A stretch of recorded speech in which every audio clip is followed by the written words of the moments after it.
This is the second studio hosted by two architects, myself, David Lee, and Marina Borderonay. This week it's the two of us in the studio, and we're doing an after-hours conversation where we talk about, I don't know what, whatever people talk about when it's after work hours. If you need to get 2D or 3D as-built of a project, then you should check out Canvas, an iPhone and iPad app. Here's how it works. Using Canvas, you scan the house, and then Canvas processes the scan to produce the as-built automatically, so you don't have to do any measuring. The file formats include ArchiCAD, Revit, AutoCAD, Vectorworks, SketchUp, and others. Canvas has been a great tool for us, and I know many of you will find it helpful, so check them out by visiting canvas.io/SSP or click the link in our show notes to schedule a demo and get your first as-built for free. Managing projects efficiently is critical to any office, but it can be a challenge. Fortunately, there is a solution, and it is Programma. Programma is a tool that is used by thousands of designers across 75 countries.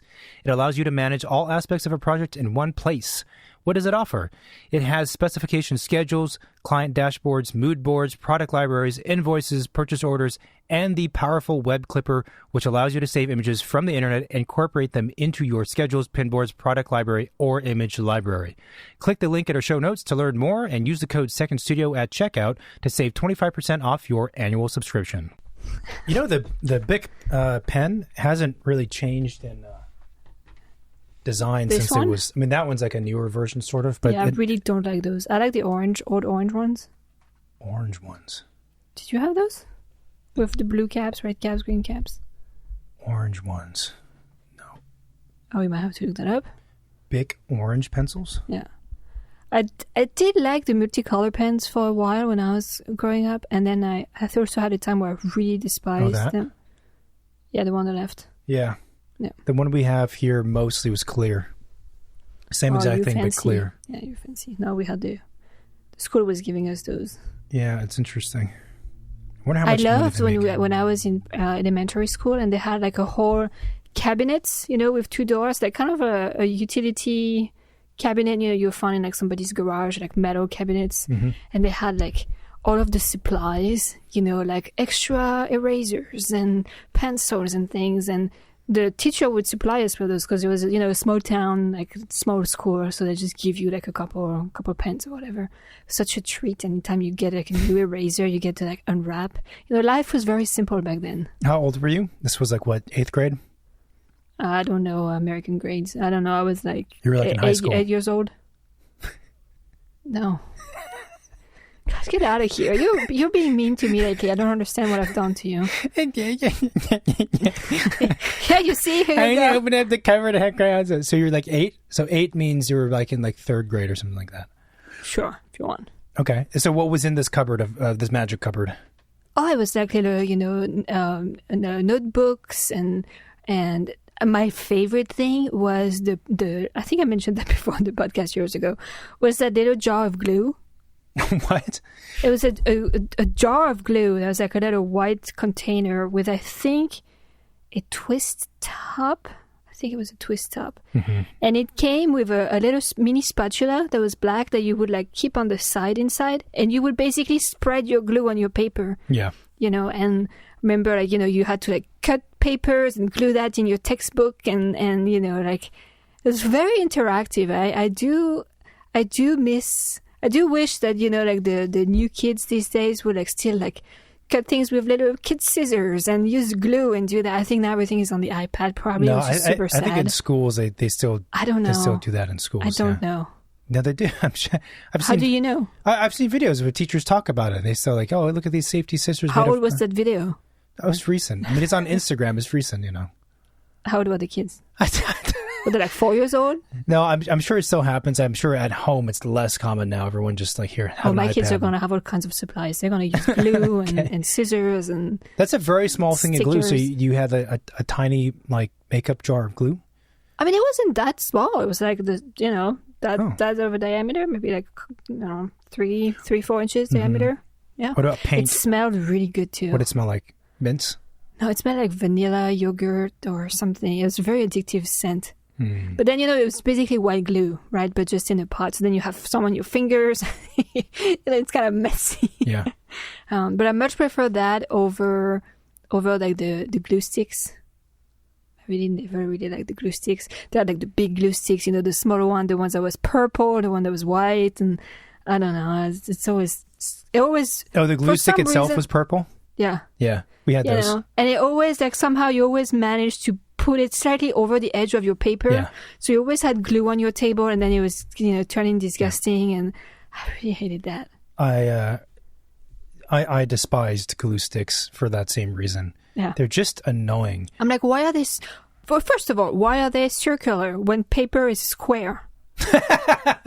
Makes no sense. Make it a square tube so you can go to the edge precisely. Yeah. Because the square corners never get enough glue, right? So... I mean, you would do that thing where then you try to hold the paper, like, you know, up off the table and kind of like brush the glue on, but you can't because the glue stick, it's a stick. It's too hard. Doesn't work. Or you would like just bend up the edge a little bit and kind of like roll it on the edge, but then the paper would cut into the glue. Now you have this blob. Now you're using your finger, which is that's the complete opposite point of having a glue stick. And then you put it down, it doesn't stick because the glue. I hated glue sticks. And then you have the smart kids who put like another piece of paper below. Yeah. You know, and like go over the edge. But then you have to remember where you went over the edge, because if you turn your paper to do the other edge, you're putting glue on the face of your paper now. Yeah. It's just a shit show. I'm like, just so that was always easy to do if you're doing an edge, right? But as soon as you get to a corner or some other shape, it's more of like an L or a circle. Now you have a splotch. Difficult. Yeah, and the glue stick will always have like a little blob, you know, that stays. So when you glue it, you have a bump afterward on your paper. On the other, drive me nuts. So I like the spatula method. We did have the purple one, but I don't think the glue sticks smelled or performed any different. I think purple was just cool. purple, so that you could maybe see it when you put it down. But I also didn't like the purple. It felt unnatural to me. If I have a yellow square piece of paper, I don't want purple on the back of it, even though no one's going to see it. It's something disturbing about that. We had giant jars of glue when I was in elementary school. Like they were gallon-sized buckets of glue. What? Yeah. We called it, I think, paste. And it was kind of like a paste substance. For like wallpaper? Sort of. But they were so big that we would use them during recess to mark like the end of a race, for example. So if you had to run back and forth, you'd use like one tub of glue, of paste, you know, here at one end and another at the other end. And it smelled kind of like mints. It was very like fresh smelling. So you always have this problem of like a kid trying to eat the paste. But at my school, but also it's like a common joke amongst in like cinema and stuff. I mean, like if you had Lunchable for lunch, I could see how you would want to eat the glue. No, Lunchables are amazing. Have you had a Lunchable? No. Well, then shut your mouth. You don't know what you're talking about. It's not food. What the hell was that about? What do you mean? Oh, we're going to feed our kids to the fancy picnic snacks. That's not even real food. Yeah, no wonder why they're all obese and like don't know that chicken nuggets don't come as chicken nuggets anymore. What are you talking about? The Lunchable, the classic Lunchables, you know, you have a little cracker, then you have a thing of cheese, and then ham. Where's your vegetable? No, the Lunchables don't come with vegetables, I don't think. I don't even know if they came with fruit. But the Lunchables were the great... So then you could do like a one sandwich situation, right? So you have a cracker, cheese, that's the disc of ham, and then another cracker. That's okay. But the amount of cracker to cheese and ham ratio didn't feel right. So you do a double. So you do cracker, cheese, ham, cracker, cheese, ham, cracker. And that was pretty good. But then the problem was the number of crackers and pieces of cheese and pieces of ham were not always so that you could do only doubles. You'd have to like figure out, maybe I do a double, then I do like a single, but then I can end up with maybe an open face one, which you never want an open face one where it's only one cracker and a piece of cheese and a piece of ham on top, and that's it. That's too much ham and cheese. So it's a whole thing. It just sounds like a suffocating device. Like there is no moisture, there's no mayo, there is no lettuce. No, but the ham is quite moist. Oh. It's very slippery and liquidy. Yeah. Oh. Yeah. It's the best. Sounds fantastic. And so Lunchables were the best. Oh, if you were a kid and you had Lunchables for lunch, it means your family was doing pretty well. You know, your parents did not care for your health.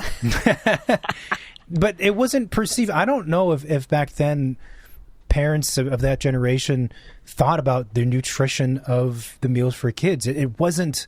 I think we talked about this on the recording before. Like it wasn't I have to ask my parents. I don't think it was a thing. Like pizza for lunch, fine. You know, French fries and pizza for lunch. Chicken McNuggets, You corn didn't have dogs, eat like your sodas. vegetables as a kid?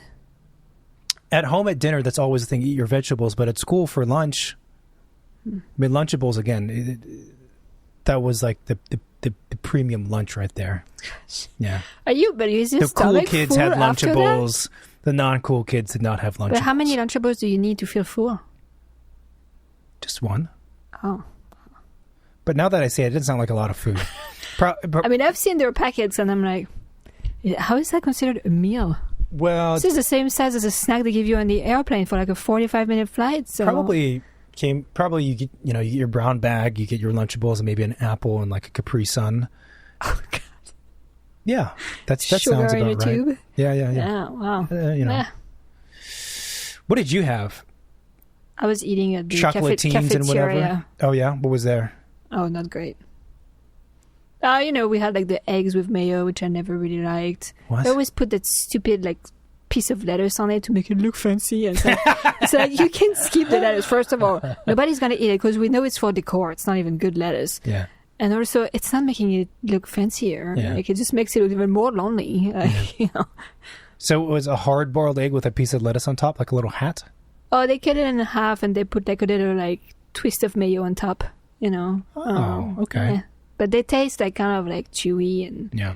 there's no paprika on it. There's no salt and pepper. It's just like a bland egg and mayo. So that's that. The mashed potatoes I've never really liked. It was always too liquidy. I like my mashed potato to be very chunky and thick. Mm-hmm. It was always too pale and too liquidy, so not my thing. I don't remember what we had as far as meat or whatever. Did you do? But it was never anything tasty. I mean, it was just like food, really low salt. Yeah, see, the Lunchables sound pretty good comparison to that. I don't know. It sounds like I would just egg on mayonnaise, be thirsty mayonnaise and afterwards. egg thing. Thirsty? Yeah. Yeah, absolutely. You're thirsty. You're quenched. That's why you have your Capri Sun. Very good. God. Then the apple was. It's just the apple was there for decoration. It was acting as a It's lettuce. just like you like take one bite. You're like, well, this is kind of pointless. What kind of apple? The green one, the yellow one? No, they're red always ones? red. Oh, really? Yeah, I didn't know that there were different types of apples until much later in life. I think as a kid, I always preferred eating green apples. Oh, the tangy sour apples. Granny Smith? Yeah. Yeah. Yeah. I don't think I was very much into red apple. And my grandma, I told you, always baked apple pies with yellow apples, which I never liked yellow apples. Yeah. And she was always waiting until they were too ripe to use them. Yeah. They turned wrinkly and I had like brown spots on them and I really hated those Did you do a apples. lot of arts and crafts when you were in school? Like what kind of arts and crafts? I have a story. I have a story that's not my story, but it makes me laugh, so I'll say it. So my dad, this is my dad's story. I guess when he was a kid, he went to Bible school for a few Sundays. And in Bible school, they were tasked with coloring, because they were literally little kids, coloring, pre-drawn outline pictures of scenes from the Bible. And one of them, I guess, had Jesus and some goats. And he refused to paint Jesus and the goats because from his view as a kid, well, Jesus is white. He's wearing a white robe. And there are sheeps around him, which are also white. So apart from his hair, his sandals, and the sheep's face being black, which was already filled in, there's nothing to color. So he sat there in silence, refusing to color this image of Jesus and sheep. And the teacher was so furious that he refused to do it, and he refused to do it. He also, I think, had a similar story about, maybe it was me, I forget, coloring in grapes with big crayons. It was too difficult to do. It seemed impractical to color in small grape-sized, coloring areas with a big fat Crayola. Like the ones we had when we were in kindergarten were like half an inch diameter. Wow. Also refused, got in trouble. I don't think I've ever used those. Really? We only had the small ones. Like the ones that are like that size, like the size of a pen? Yeah. Like the thin ones? Yeah, like what they're half the length of that Like a pen. cigarette size? Yeah. You never had the big fat ones? I don't think so. Wow. Yeah. You guys are living on the edge in France. We were only trusted with the really fat ones. The same thing with the markers. The markers were super, super fat. It's because you don't want kids choking on them. Oh. Now that I say that, I mean, you're like 7 years old. They're going to choke on Lunchables, so what are you doing, If you're 7 years old and you're choking on a Crayola, then, You have other problems in your life. Yeah, I think there's other issues there. Why are you eating Crayolas? But there's kids eating paste from a big jar, so what do you know? Because they were thirsty from the Lunchable. I mean, if they didn't want kids to eat the paste, they should have not scented it, so it smelled like a Mentos. Well, they shouldn't make it in such big jars either. That's true. To make it small tubes. That's true. Such harder. That's true. I really like doing crafts in school. It was always something I enjoy. We made musical instruments with like yogurt, pots and things, noodles, pastas, and yarn and straws and all kinds of very creative things. Wait. Was this a school exercise? It sounds like there was you and some maybe imaginary friend making random stuff and then calling it musical instruments. No, I was probably in before elementary school, young, So what kind of musical instruments are you making out of pasta and yogurt jars? I don't know, things you shake and make sounds. Like maracas. Sort of a maracas with but open-ended. So it's a one use, you shake it and then all the stuff comes out? Yeah, we had the pot of yogurt and then we had a straw to hold it. And then here I think we had pieces of yarn and we had noodles in the end and we would just shake it and it would make sound. Oh, like macaroni. Yeah. Oh, I thought I was imagining strands of spaghetti. Oh, no, I guess that should be. Yeah, macaroni. I also imagine... Well, in French, noodle is nouilles. It's the same as... It's how we call macaroni. We don't say macaroni in French. We say nouilles. Okay, gotcha. Well, I was imagining, a yogurt jar. Yogurt jars in France are glass a lot of times. So I was imagining a small glass jar, like a mason jar. And you said open, so I imagined you put the broken up spaghetti in there and then you shake it once. I'm like, what is this? This is why also... Okay, so and we would do a little band around the pot of yogurt and we would decorate it and all of that. That was, it was good fun. It's good fun. How are the strings attached? Oh, you make holes on the side of the jar. The glass jar, you make holes? No, it's plastic. It's plastic jar. Oh, okay. Oh. So, okay, what you we had a I think we had a choir at my school because we would do little, little spectacles at the end of the year. So we would learn songs and send out different grades, different songs, and perform at the end of the year on a little stage that we would put up in the recess area and have the parents come and sit in the sun for a couple of hours. Do you remember the songs? No, there's a few in English actually. Really? Yeah. Yeah, it was good fun.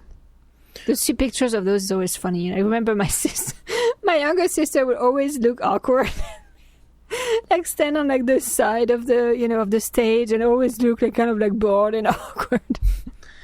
We would do the same thing. I think it's pretty common. One of the songs we sang was the 50 United States in alphabetical order, but it's made into a song.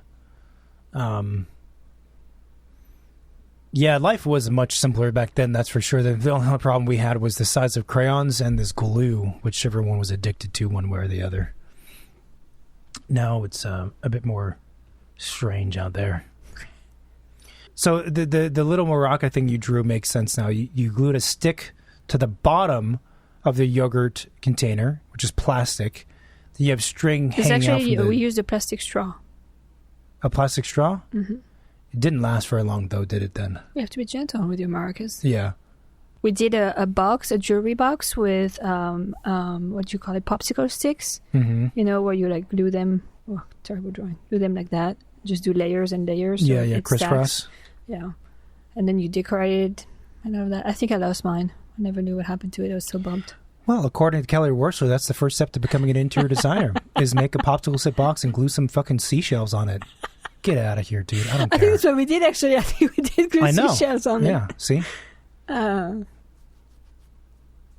be careful. People work with her. I'm like, I don't care. I don't care who you work with. I don't care who I work with either. That's ridiculous. What are you saying? What are you saying right now? Did anyone preview this before it went out into the world? It's so bad. And these little seashell things, you stick them on there and then you have a design. It's God.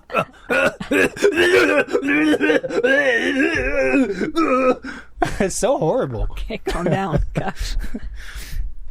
Speaking of other things that annoy me, We went to the Griffith Observatory, which was really cool.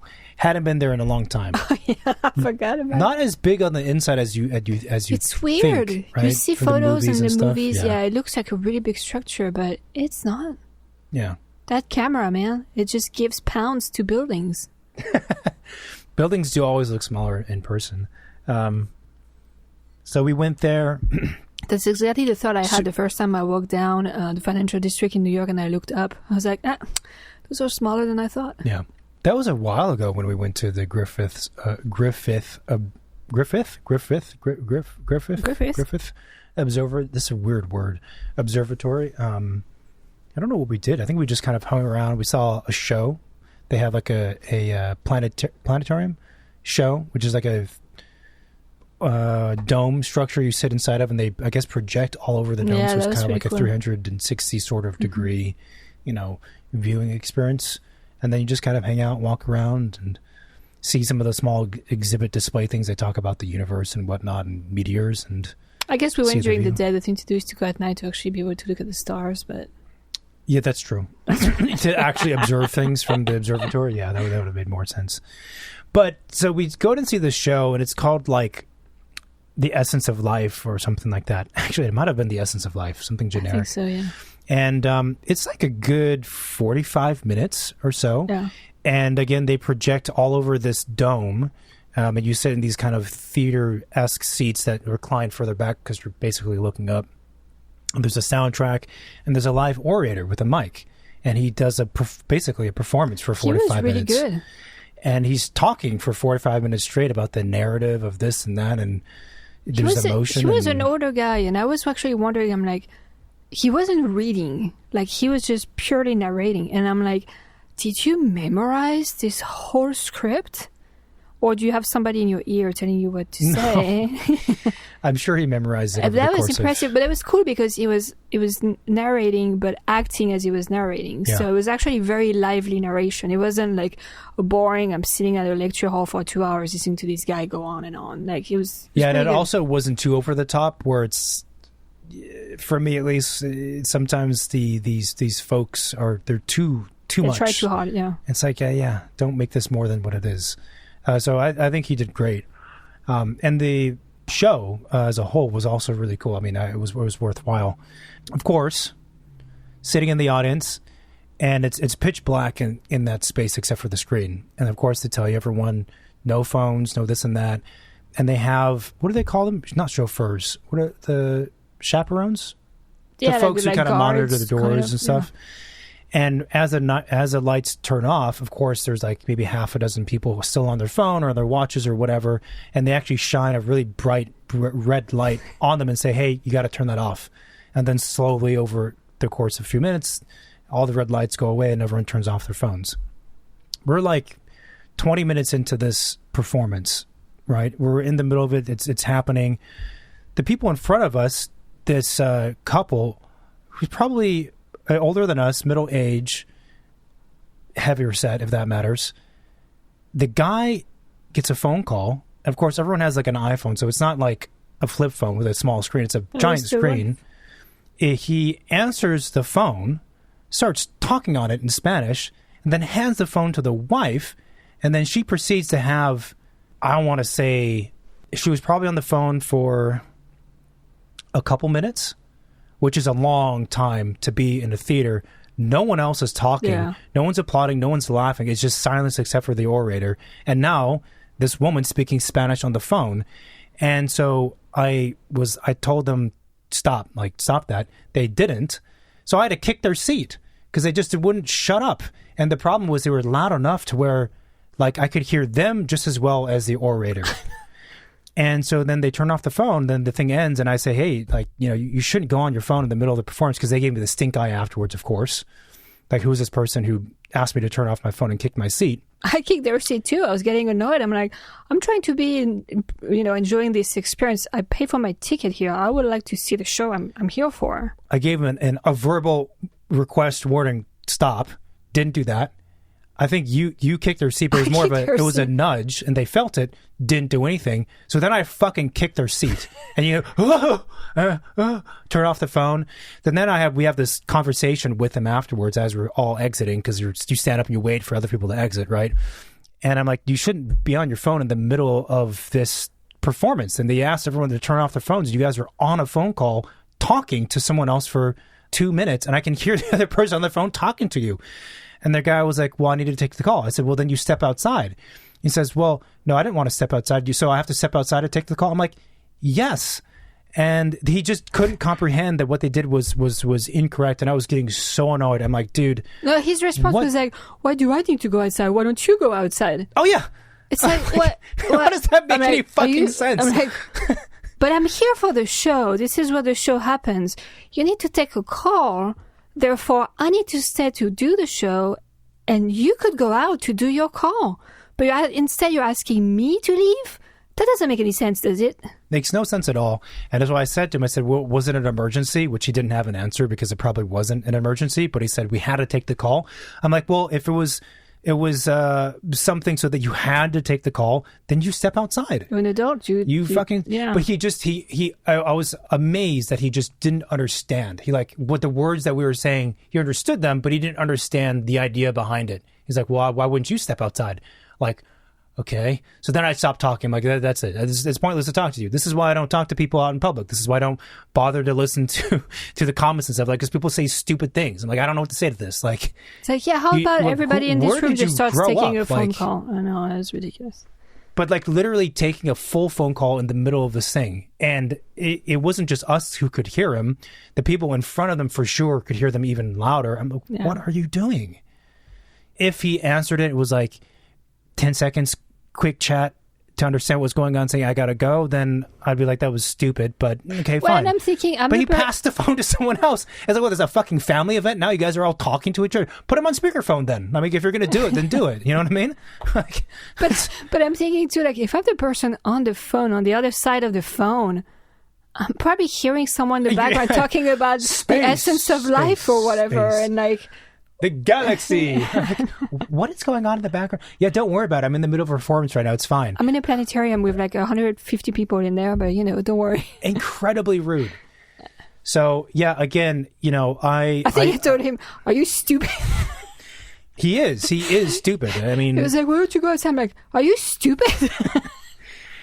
But that's the problem. It's like I don't know how to respond to a person like that if you don't understand, And then again, these people have the same ability to go and make decisions and raise other people. I'm like, this is crazy. You should, again, I always imagined this when I'm driving, and this could apply when I'm in theaters too. I have a pencil with an eraser on the end, but I can hold that pencil close to my face and then just erase the people in the distance who don't deserve to be around here.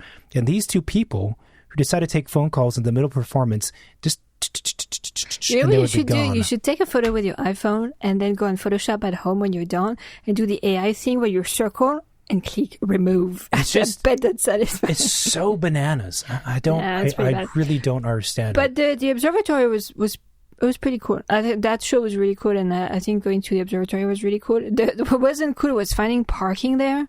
I don't know why they make it so confusing. It's like arrow signs, parking, and then you go down the hill of the canyon and you're parking on the edge of the road to then realize that actually there is parking at the top, 2-minute walk away from the entrance. That's not really advertised. I mean, you have to pay a little bit, but it's not an incredible amount. But all the other spots too that were a good 15-minute walk were also metered. So I know. I don't know if they were trying to just disperse people, but yeah, there's a big fat sign saying observatory parking that way, and then you drive 20 minutes down the hill and you're like, okay, I'm not going to walk up this massive hillside. People walking up with kids in the middle of the sun, and I'm like, what? Meanwhile, there's a nice flat asphalt parking lot directly in front of the observatory that had a bunch of spaces. So that's where we parked. That's where we parked. But it was cool. It was cool. Yeah, it was kind of nice to look at the city, from the top. It's always cool to have those kind of vantage points. So that was nice. So that we can check that off our list. That was on my personal list. I had never been before. Oh, really? Oh, yeah. Hmm. I mean, I wouldn't mind going back at night. Yeah. Not that I'm really into stars, but like, I mean, why not? You know, it could be cool. Yeah, stars, whatever. Yeah, whatever. I very much enjoyed the show, though, because, again, it was kind of... I like documentaries. I have to be in the mood for documentaries, and it also depends what kind of documentaries. But I like understanding, like, the world and, like, the existence of things and, you know, like, all of this stuff. So I felt like I learned a lot during that little show, which was pretty cool. Yeah, yeah. You know. I think I asked this question when we were there because the observatory has a museum component to it, and it's all about space and therefore the timeline of the universe and Earth and the sun and all of this stuff. And it's really, really fascinating. What? But if you're a Christian, so do you walk through the observatory and be like, yeah, not true? Like, are you just bored? Because it must look like... Do you perceive all of this information as science fiction, therefore? Do you just think, like, this is Disneyland, it's entertainment, but it's not real? I don't know if all Christians are, you know, necessarily against some of the science. I mean, I think it's hard to deny that, you know, some of those things. Yeah. Like, you can't... I'm not curious. necessarily judging. I'm just curious because it's... You know, for me, and for most people probably, you walk through like, wow, it's amazing. The moon is this old, and the moon happened because of this whatever thing that took place, and there's a big asteroid, and things exploded. But if, like, you don't believe, if you believe that God created Earth in 7 days or whatever it was, like, do you just, like, does it not, what does it do for you? Is that like eating, like, food that has no taste? Like, what is the point of even going to a museum like that? Yeah, I don't know. Or the Natural History Museum. Like, is it just, like, do you not, I don't know. Maybe there's a Christian out there who can tell me what they think. Yeah, that would be helpful. But I remember watching that show in the planetarium. It just made me... It always makes me very excited because I'm like, oh my God, we just discovered, you know, like, we just discovered there is more. I mean, we haven't. Like, we've known that for a while. But I was just reminded that. And I feel like super excited afterwards because I'm like, oh yes, there is a lot more out there, you know. And then I'm kind of confused because I'm kind of like, wow, but I'm never going to see that, you know. And then I'm kind of freaked out because I'm like, what's the point? What's the point of what we're doing right now? Like, we know there is so much more out there. What is the point of, you know, waking up at 9 every day and starting work and doing all these bullshit tasks that we're like telling ourselves to do? Like, what is the meaning of life? Like, you know. And then I have all of this big existential question. I'm like, oh, I don't think I should have watched this show. Like, I think it's too much. So it really had an impact on you, it sounds like. Oh, yeah. Did you not notice? I mean, I don't know. For me, I'm like, yeah, it's pretty interesting. But yeah, it doesn't really affect what I got to do tomorrow.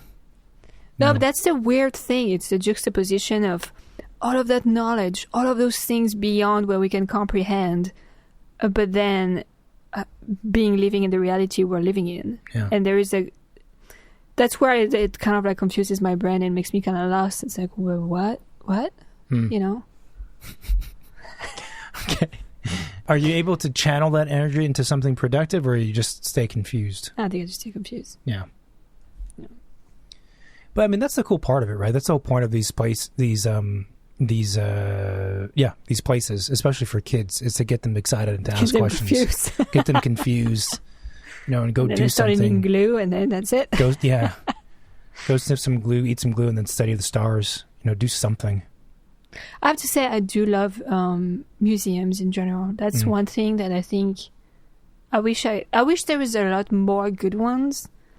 I feel like museums in France, there is a lot, and there is also things that are more historical that you could go to, and, you know, stuff like that. I feel like here it's. In California, I mean, California is probably better than, like, I don't know, Idaho for museums, but, you know, I feel like... Why are you picking on Idaho? Well, besides potatoes, I don't know what's there. I don't know either. I'm sure there is a good one, but I wish there was more museums. Yeah. You know, I feel like... Well, we went to the car museum. What'd you think of that? The car museum was cool, but, you know, in some ways... I like museums that present things that are nice, you know, like art museums and stuff like that. But I think maybe the kind of museum I prefer are the kinds that explain stuff. Okay. You know, like a museum of natural history, or like the planetarium, or like if the car museum had a car that was like exploded into the million pieces that makes a car, and like was actually showing me how a car is made. I think I just like to understand things versus just seeing nice stuff. I mean, I like seeing nice stuff because, you know, I'm in the design field, so I have a sensibility for that. But I think the other side of my brain wants to understand what's behind it, you know. So the car museum was really cool. I mean, we got to. I think my favorite part was to see the evolution of cars again in the way of like understanding cars, not just like, oh, you know, the last 10 years here's the coolest, the 10 coolest car that we've been doing. Yeah. It's more like, okay, this was the first car, okay, and this is like the latest one, and like what happened in between, you know, is pretty fascinating. So that was cool. You know, it's always cool. I really like cars because of the level of details and intricacy and unexpected and flashiness, to be honest, because it's not the type of car you see in the streets. So I had fun. That was cool. Yeah, the cars have changed a lot over time. The engineering aspect of the vehicles is pretty remarkable. What was your favorite car? The weird ones. I have to say, the one that I was very impressed with was that giant Rolls Royce. I think it was a Rolls Royce. Yeah. By the scale of it. Yeah. I felt so small. I'm not a small person, but I felt so small next to this car. And it just kind of like made me think about cars in different ways just because of the scale. And also like the design was very austere and kind of scary. And it was kind of a feeling I don't think I've ever felt about cars before. So it was just kind of an unexpected thing. So that was probably the one that struck me the most. Yeah, it was huge. I don't know how long it was, but it had the side door. I mean, the doors were almost a perfect circle. It was a full circle. Which is really remarkable to see in the elevation of a car. Yeah. Yeah. I mean, it's weird because you go through the museum and there's all these varieties and different shapes and sizes, and 2-seaters, 1-seaters, 3-seaters, 4-seaters, 3 wheels, 4 wheels, and trim, no trim, big headlights, fins, like all this like variety. And you would kind of imagine the same thing could happen for houses, or should happen for houses at least, like that intense variety. I mean, it is a museum, so we're seeing like a lot of different type of stuff. They even had like cars from movies. They had the Batmobile, which was pretty remarkable to see. The Back to the Future car. The Back to the Future car. Yeah, it's pretty fascinating. They also had on the first level a bunch of cars that were done by, I don't know what you call them, Mexican car artist folks. I don't know, there's probably a phrase for it, but things that have hydraulics, but also ones that are purely show cars. Yeah. So they have, I guess, etched or carved on the entire face of the vehicle and the underside of the vehicle. So there's a mirror, it sits on a mirror, so you can see the full underside. And all the mechanical components, all the engine, every pipe has been engraved to have a decorative floral whatever pattern in it. It's all chromed. Like every square inch has been engraved. It was crazy. I don't think I've ever seen anything like that before. The amount of hours spent making that, you know. And the like the density of the detail and the fact that the detail is everywhere. Every single surface was something. There wasn't any blank surface. Personally, a little bit overwhelming, but as a just as an artifact, right? Pretty remarkable. I don't know why in that culture or in that art form, there's always a airbrush paint like mural of a baby. Always. Because it's dedicated to, someone. There's a baby and there's a woman with big boobs. That's always the case. Well, it's what's important to guys. Yeah. Babies and big boobs. Babies and boobs. Yeah. And all cars. That's it. Yeah. All in one. Yeah. Pretty impressive. There was one car on that floor that was like the Las Vegas car. Mm-hmm. That was really cool. There's like a roulette, and there is a slot machine in the trunk, and just kind of like an art piece car. You know, that was really all out there. That was pretty fun. The museum was expensive to go to, though. Or actually, no, it wasn't. I think it was like $20. something like that. But then if you buy like the next tier of ticket to see their basement or whatever they call it, the vault, or the vault, yeah, where they have a bunch of other cars, is like another $40 or $30 or something. Well, kind of expensive just to go see cars. Yeah. And then in the vault, they have, I don't know, probably hundreds of vehicles, which was cool. But a lot of them don't have plaques, and they're just stacked up next to each other. So it's literally just a garage full of cars. And it's interesting, but also, I don't know. If you're a car enthusiast, it's probably worth the extra $35. If you're not, yeah, but at that point, you just go to the Monterey Car Show and like see them outside and like, for free, for free, and spend time taking selfies next to them. Yeah, in the sunlight. Yeah, that's one thing I'm looking forward with having kids one day is going to museums to learn stuff. Why would you not do that now? Well, because I have no time to do that. Okay, you have more time. We'll have to have more time, because they need to learn stuff. But I don't think kids are excited by museums in general. Isn't that the thing? Aren't they like bored with museums? Like, I want to go to Chuck E. Cheese and eat pizza. That's what I would have said. Oh, well, no, my kid wouldn't say that. No Chuck E. Cheese, no Lunchables, no glue sticks. Okay, what kind of art? No, but don't they have like museums for like science museum for like kids to learn stuff and try things? Yeah, I think we were talking about this. The discovery. The only thing that I'm not super excited about with those things is the germs.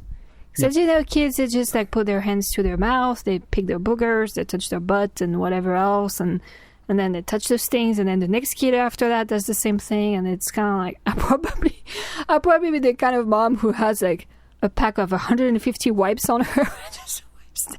They're pretty gross. Wipes down everything. I probably would not go inside of those discovery museums, the science. I know what you're talking about, right? And they always have, for some reason or other, a giant like display box pit of sand. Somehow, I don't know why there's always sand. Either it's like a display of Mars or it's the ocean. There's always sand involved.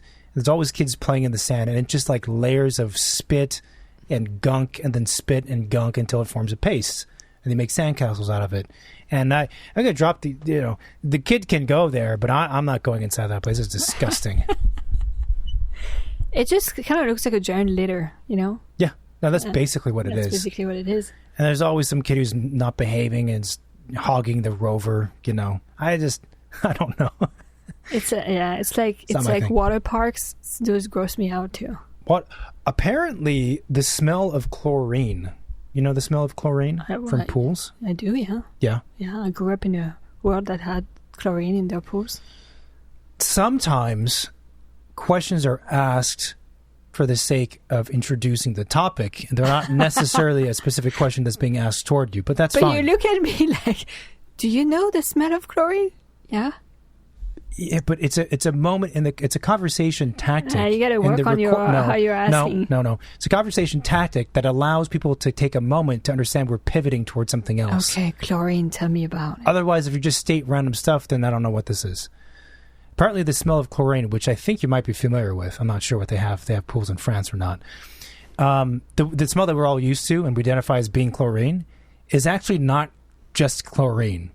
So because I saw it on Instagram You're gonna say something gross by this guy. So if he took 2 buckets of water, like about this size, like normal size bucket, and he put chlorine in both, 10x the amount of chlorine you should put in it if it were to be a pool, because he wanted it to be extra strong so you could smell it in case. One bucket both had chlorine. One was just chlorine. The other one had a tiny thimble size amount of urine that he poured into that other bucket. He sealed them, left them for like a few hours or whatever it was, came back. The bucket that had only chlorine smelled like nothing. The bucket that had chlorine and pee smells like what we think of chlorine from all the pools we've ever been in. And so apparently the science is that the smell that we smell is not actually the chlorine. It's the chlorine plus pee and sweat. That creates the smell. But I don't know about that. I mean, I grew up with pools in my backyard, like inflatable pools, and we had like a little chlorine dispenser floaty thing that you buy like little giant tablets of chlorine. You put in there. We never peed in the pool, right? It was in our backyard. We just go inside and use the bathroom inside. It smelled like chlorine. There was no piss in there. Well, maybe it was the sweat then. Or maybe you should talk to your family and see exactly what was going on in that I pool. need to chat with my sister. I'll be like, hey, did you really go out? Someone was peeing in the pool. I don't think so. Well, you don't know. You got to investigate. I don't know. Talk to your siblings. I don't know. Maybe the chlorine in Europe is different than the chlorine here. No, I guess it's the sweat and the pee. I don't think he tried sweat, but it's probably that too. So. Oh, wow. I'm glad you said that right before lunchtime. That's a very nice touch. Yeah. So, yeah, car museum, cool. Did it inspire you in any way? You know, design-wise, all these different types of cars, different shapes. We saw the Buckminster Fuller car, the Batmobile. Those were so cool. It just makes me, feel even sadder about the cars we have today and how boring they look. Yeah, man. Yeah. I mean, I do love old cars, so that's definitely not ever going to change. I think those are much more interesting. Inspire me? No. To go design houses in the manner of a car, No, it doesn't really quite translate that way. I think cars in general, probably during the 50s and 60s and even 70s, they were really about expressing like a lifestyle. But now they've just they've more turned into little technological apparatuses, And the same thing with houses. I don't know if it's the same thing with houses. Maybe not. There's definitely more technology in houses. Yeah, and I think because of that, there's probably less love that's put into them.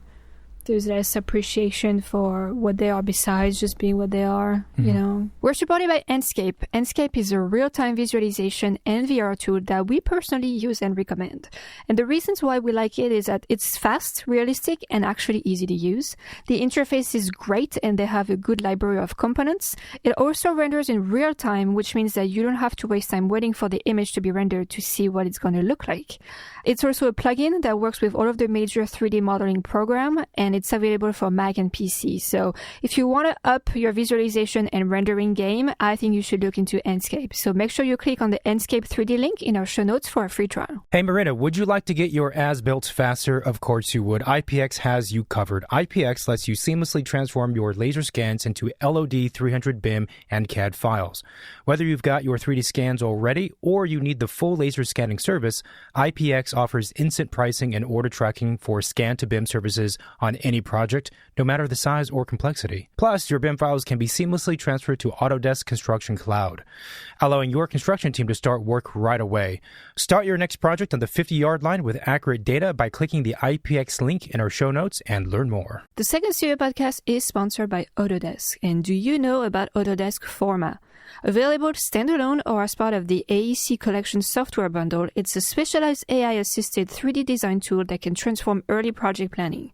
With Forma, you can rapidly model multiple massing options at the start of projects and analyze the embodied carbon cost of different volumes, layouts, and material choices.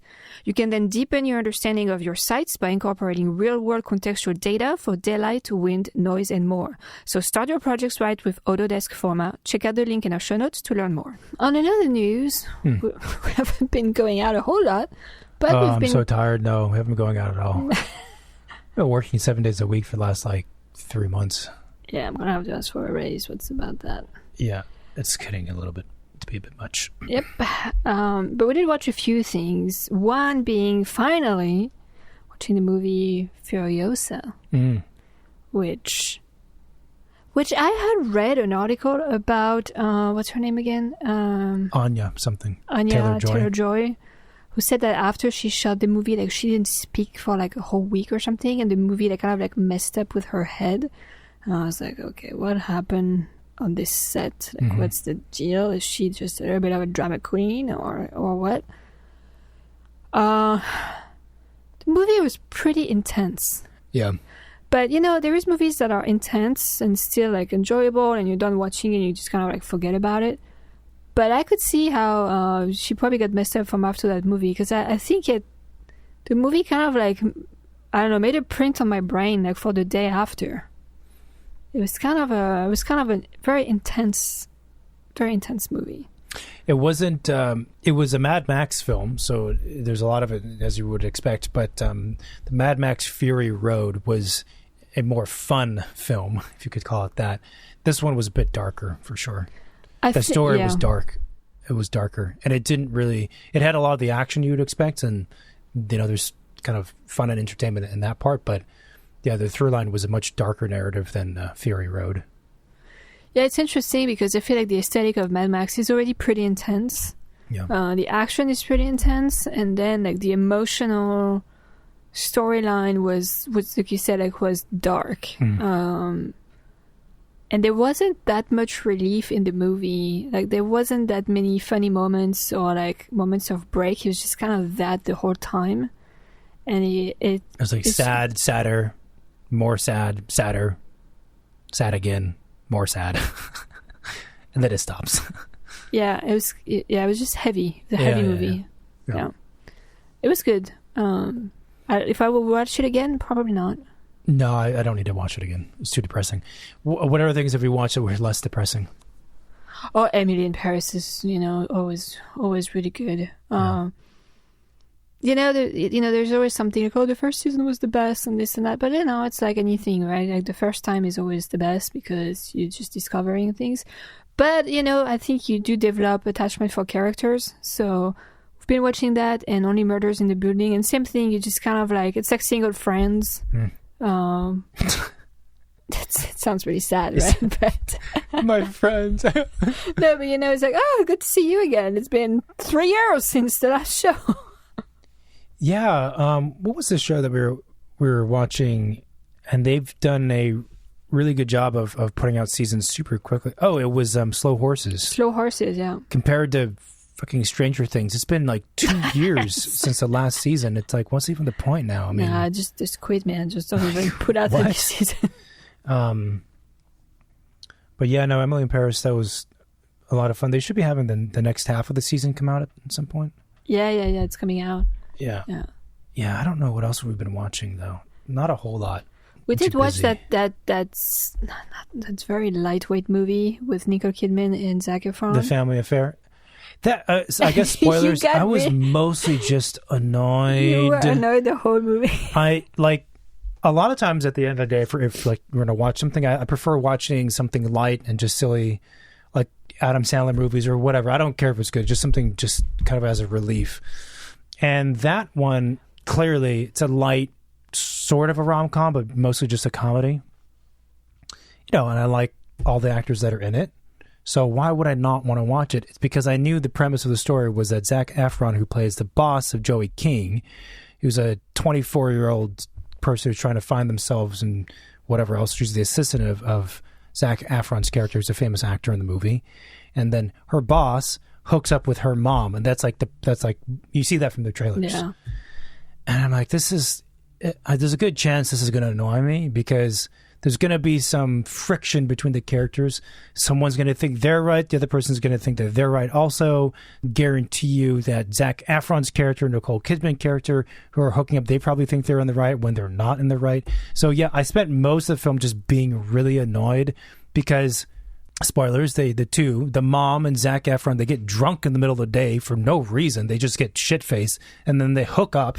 And then the daughter freaks out because now she has a boss who she hates, has now had sex with her mom, and it sets off all this stuff. And for the entire movie, the mom and Zac Efron are like, "Yeah, what's the problem? Like, you need to chill out. This is not an issue. Don't make it about you." Then her best friend is also a dick, who starts like yelling at her and saying like, "You're this and you're that." And Joey King character is like, "Wait, I'm this and that." And then the friend says, "Don't talk about yourself. Everything's about you." Like, what the who wrote this movie? Whoever wrote this movie was just trying to anger people like me. It was beyond frustrating. My guess is that this movie was written during the writer strikes in Hollywood, and they like hacked it together really quickly with like cheap labor or whatever. That's pretty bad storyline. The other thing I didn't care for in that movie was all the sets were way too perfect, like picturesque. Like they have a Christmas dinner. It's like if you had to imagine from a kid's perspective the most cliche, perfect cabin of Christmas, it's exactly that. It's too much. Yeah. And then again, Zac Efron plays this insanely, incredibly famous action star actor, and Nicole Kidman is like a Pulitzer Prize winning writer. And the montages of them hanging out together, presumably falling in love, they're at the beach and like probably not the Hamptons, but probably the Hamptons. Like they're at the beach, like facing this amazing ocean front, this amazing house, and they're in cardigans. And actually before the scene happened, I'm like, what are they going to sit next to sit next to a fire next, and then boom, bonfire next, and then boom, fireplace. It's too much. It's like, I don't know. I mean, found maybe them it was both intended to dislikeful. be extremely, Hollywood cheesy-esque type of thing. It's too much, and they both also just kept shitting on the daughter the entire time. I'm like, you're both adults. What are you doing? It's so inappropriate to hook up with your daughter's boss. Like, how do you not see the problem with that? And then, because Nicole Kidman's character is a writer and Zac Efron's working on a movie where the script is not good, and the daughter's been trying to fix the script with her friend or whatever else for Zac Efron, the mom steps in without telling the daughter and starts working on the script. And she's like, why is this a problem that I'm fixing the script? And the daughter's like, because I've been trying to fix the script. The mom's like, well, get over it. It's like, what? Excuse me? Like, how are you the guys the good? It's just, I couldn't, just, no. So fuck those people. So don't bother watching the movie. If you get annoyed with stuff like I do, then that's... I think we were 2/3 through the movie and you're like, I don't think I can finish it. We did finish it, but I was like, I don't think I need to watch this anymore. It's just people being inconsiderate and rude to others, like the folks in that planetarium. Like, I don't need to see a movie about this. I have to experience this already. We go out and see people. There's enough of them out there. I don't need to put that into like some kind of art form. So if you have any good recommendation of things to watch, please send us our way. Always open for ideas. But you don't like cartoons. Cartoons, like what? Any cartoons? No, I don't mind cartoons. The problem I have with cartoons is usually in the evening I don't really want to watch that, mostly because they have a tendency of being really loud. Because, they're made up, they're drawings, so they're not really lively. So therefore, they really put an emphasis on the voice acting, which is fine. But they have a tendency of like yelling and having like really annoying voices. And that's not something I want to listen to at night. At night, I want to chill. Well, that is a pretty good description of most adult cartoons. So. But we should watch like Spirited Away. Or I also don't have a big affinity with like manga, anime style. Oh man, you're things. really okay. We could watch fucking Red Spot Dog or whatever the kids watch. Blue Dog, Blue. What is it? I don't know. I think there's a dog that wears a construction hat of some kind. I can watch that. I don't need to watch anything about construction. I'm trying to turn it off. Oh man, our choices are being really limited now. That's for sure. Yeah. But anything that lately I've been wanting to watch things that are light. Again, always I'm looking for stuff that's funny, but I feel like nothing is funny anymore. It doesn't exist. Everything has to be sad or serious or like too much action, and it's like, I don't know. We started watching that movie last night, Kinds of Kindness, which is pretty weird. It's a 3-hour movie. It's a 3-hour movie, which I'm thrilled, because that means that's going to be like 3 or 4 nights of watching, so I don't have to worry about what we're watching for the next week.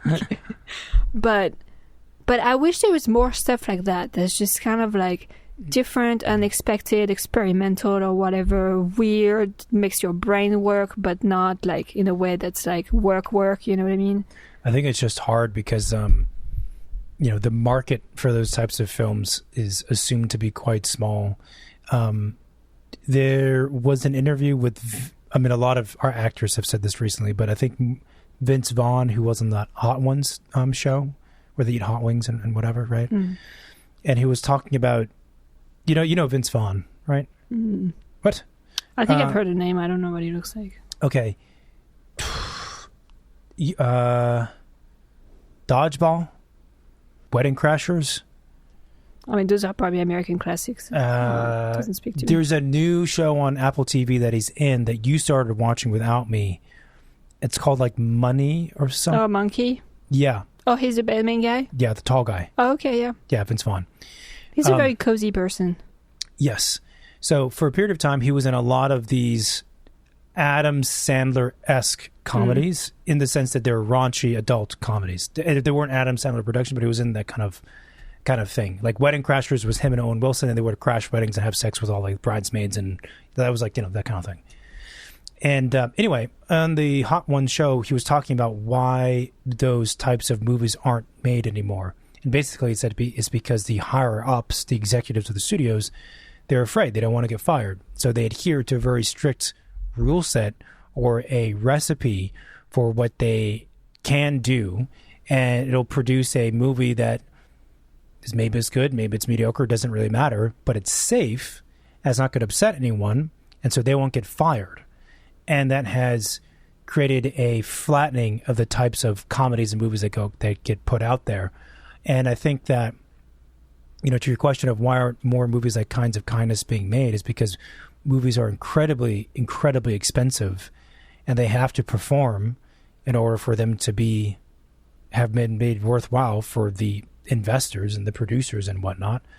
And if you can't prove that up front, it's hard to get money. It's the same thing with architecture and development. If you can't prove it's going to do X, Y, and Z for my return on investment, then I don't want to pay for it.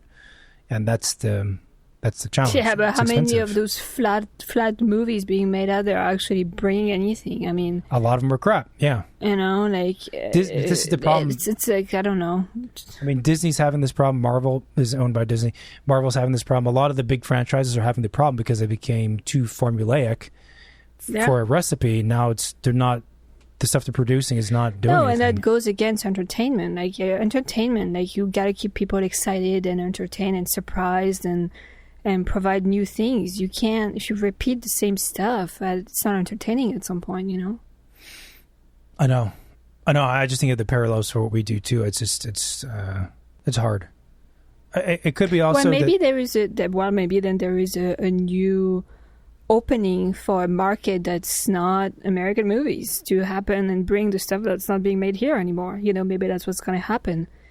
Other more interesting movies are going to come from other places. I think it's already happening. I mean, look at the number of Korean films that have had a lot of success. That definitely would have not have happened 20 years ago. Yeah. Or British film. British filmmaking has always been more a part of American culture for a longer period of time. But I think it is happening, and be curious to see what happens for architecture. I suppose a lot of this conversation, though, is probably the same conversation that other creative industries have about their thing that they make. Yeah. Like, why aren't more people willing to invest and spend money and time and value this thing, which by nature is more of a niche product, right? Because there's an exception to all the generic stuff out there. So, I don't know. Finding like-minded people is probably the way to go, I think. Yeah. We started watching Beetlejuice, the old one, and then we stopped. I do want to finish it, We should probably finish it. Yeah, I do want to finish it. And they have some cool postmodern architecture. Mostly because it's... I always talk about my dream of teleportation, right?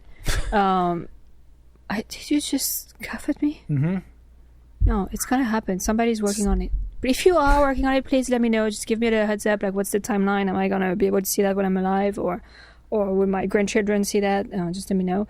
But teleportation is one of my big dreams. Yeah. The other big dream of mine is travel in time. Okay.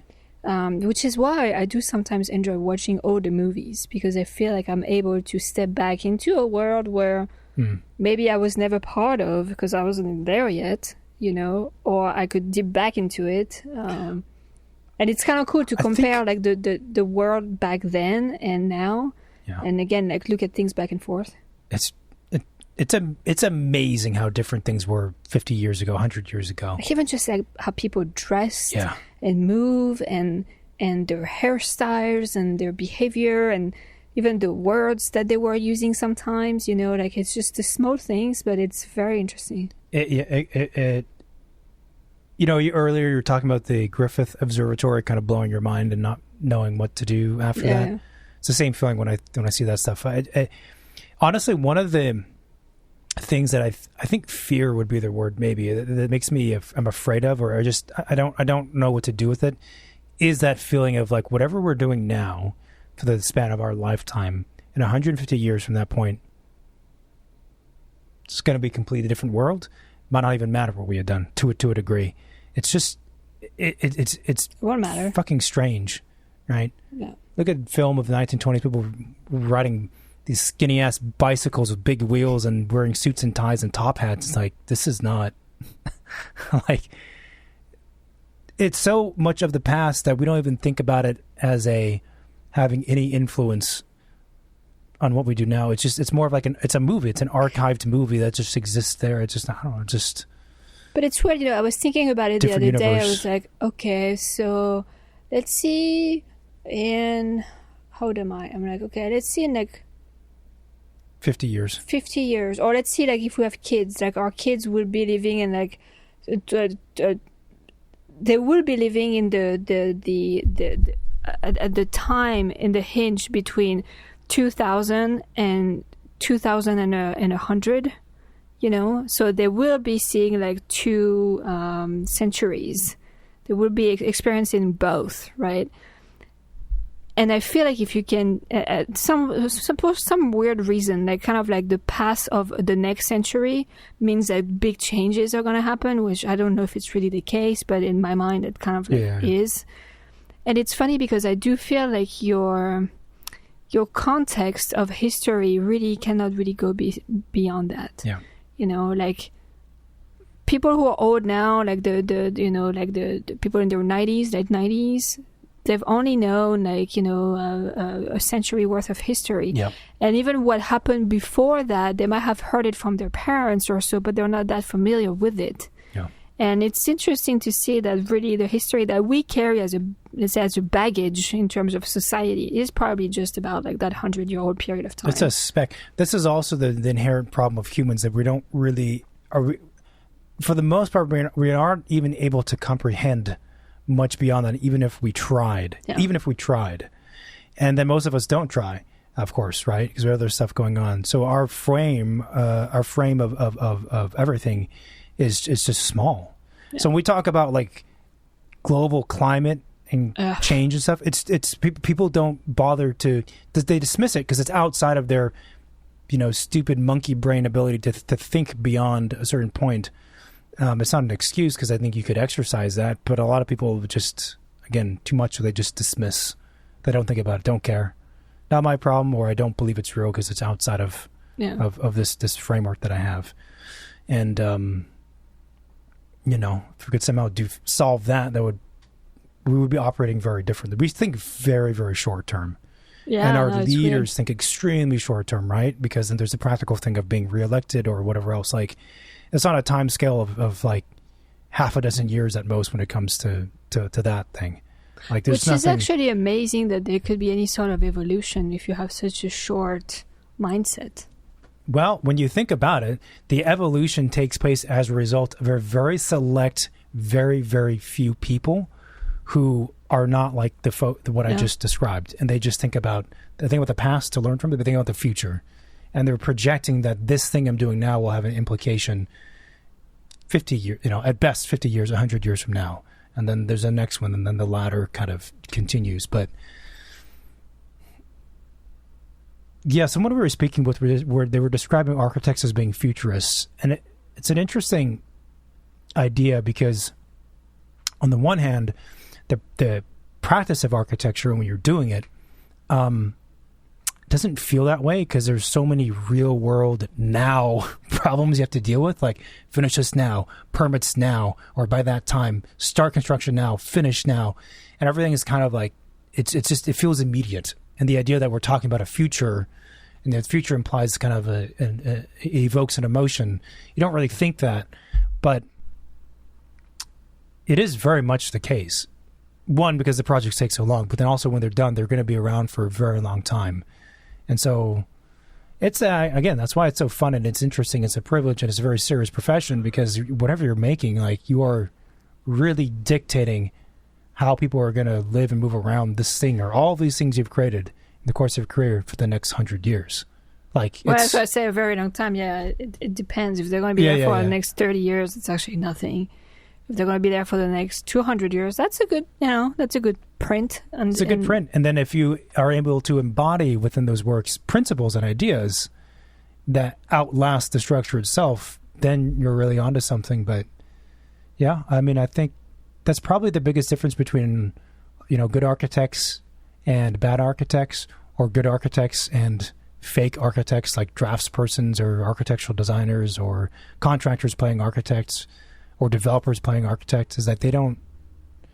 Their thinking is even more. Their thinking is the next year. Is just when it sells. It's not really, or my life when I'm in there, like, oh, I want my oven to be here, and like, oh, I must have like a thing for my dog bowl, like that. Okay, fine, right? But at least the architects I know, like their vision is so much further ahead. Sometimes it's easy to get lost in that future. What's my ultimate client goal to have? Can you guess? You want to design. I'm talking about the client itself. I'm not talking about the project. Okay, the client. You want to design for someone that's been cryo frozen. Something to do with cryo freezing. You're not too far. It would be an alien. That would be cool. That would freaking blow my mind. Okay, aside from the fact that it's an alien. Because, first of all, how big are they? Mm-hmm. Second of all, how do they live? I know nothing about how they live, right? So there will be a lot of research that needs to be done right there. Yeah. And then you will have to completely forget about the preconception of how you've been designing architecture on this planet for our people, because these guys are completely different. They might not even have foundations. They might just live in air, so like, how does it work? Like, that would be super cool. So that's my goal. I want an alien as a guy. But that's what I was saying, and was it this recording or a previous one, when you're an architecture student, you kind of design, well, this sounds harsh, you don't design for aliens, but you design with these like very abnormal, strange constraints. Like, again, you're designing. I don't think they're that abnormal, but yeah. They're more abnormal than the norm, yeah. Yeah, but you're being pushed in a sense. But you are right, though, that the preconceptions are really, that's really what it is always. It always comes back to that, like whether or not something is good or bad, or it feels natural is whether or not you're being restrained by preconceptions. Even like actively, like actually in the process of working on stuff, the house that we're working on, I'm thinking about right now, it's like when there's moments where things aren't working, it's because you're allowing preconceptions of what's right and what's wrong, or what's acceptable, what's this and what's that to dictate things. It's really hard to get away from or it. Even imagine designing for an animal instead of a human. Yeah. Like that would be super interesting. Also because animals really, in some ways, they're all pretty much programmed the same way, I feel like. Humans are, but they also have their own personalities and this and that. Like, they're really trying really hard to be different, each of them, and like have their own little existence and have their own personal agendas and this and that. Like, again, if I go back to my bees, bees probably don't have an agenda. They don't like go shopping and like blue or purple or do this and that, right? So what would it mean to design for a user that's not trying to push their personal agenda on a project, but maybe might be trying to push their functional agenda on a project? But I think what you're describing is also the difference when you're working on single-family houses for someone who's going to live in that house versus you're working on a project that's for the public. So, when we're designing a library or community center or like whatever, yes, there's a client who's paying for it. That's the client.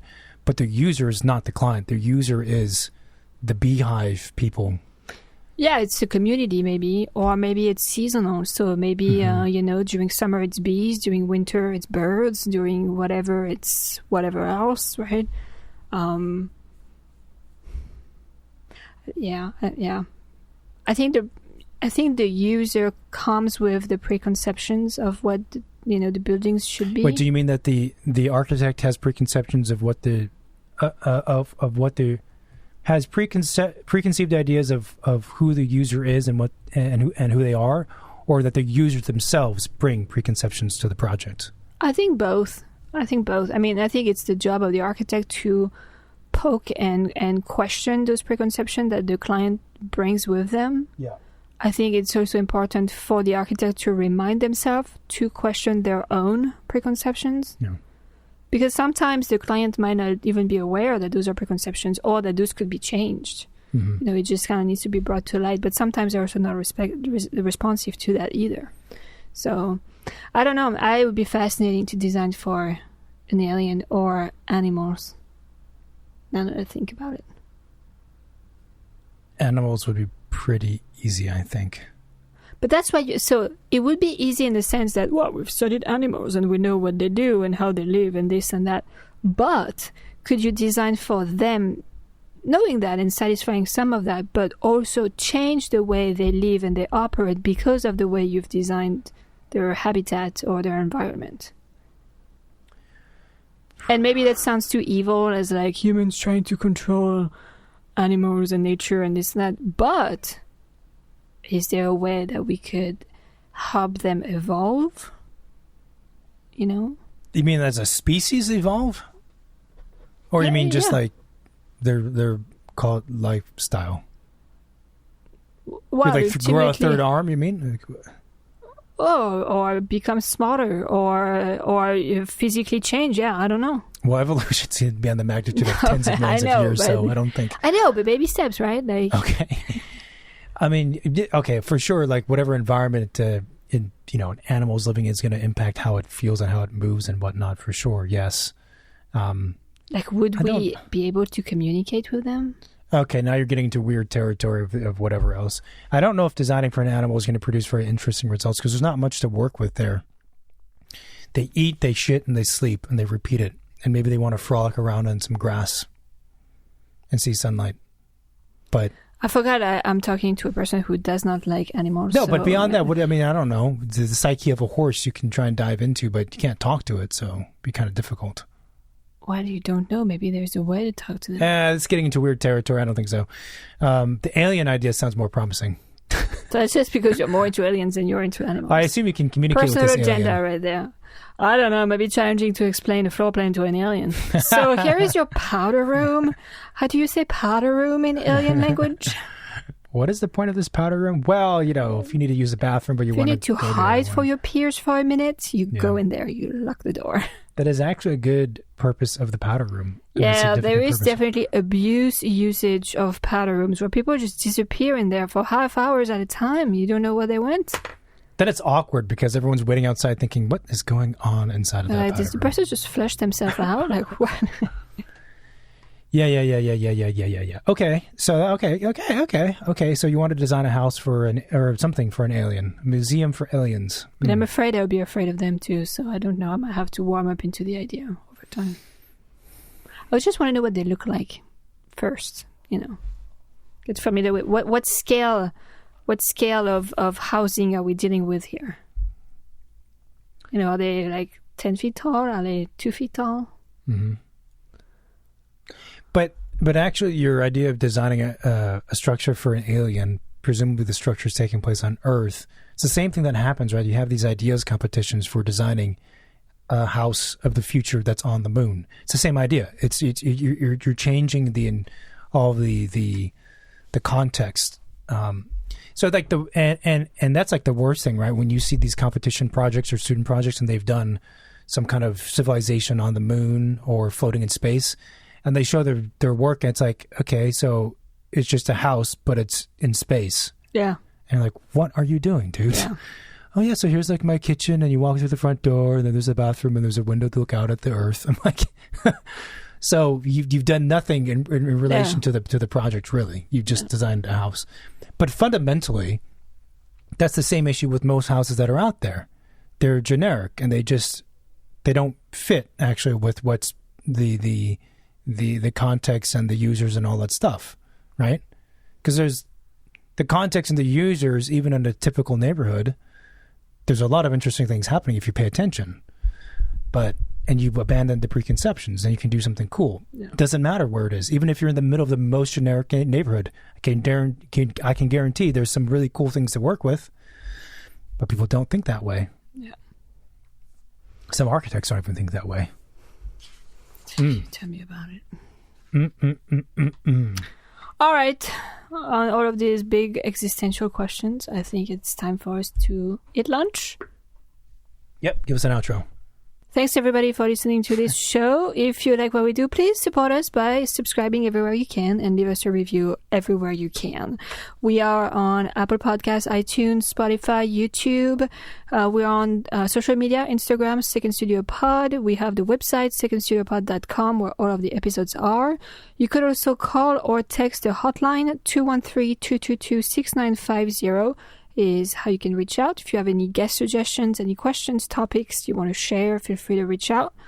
And a lot more is coming up your way, so please stay tuned, share, pass along, and keep following. Sounds good. Did you talk about Instagram? Or? Yeah, I did. Okay, we're losing David. Okay, talk soon. Bye-bye. Bye.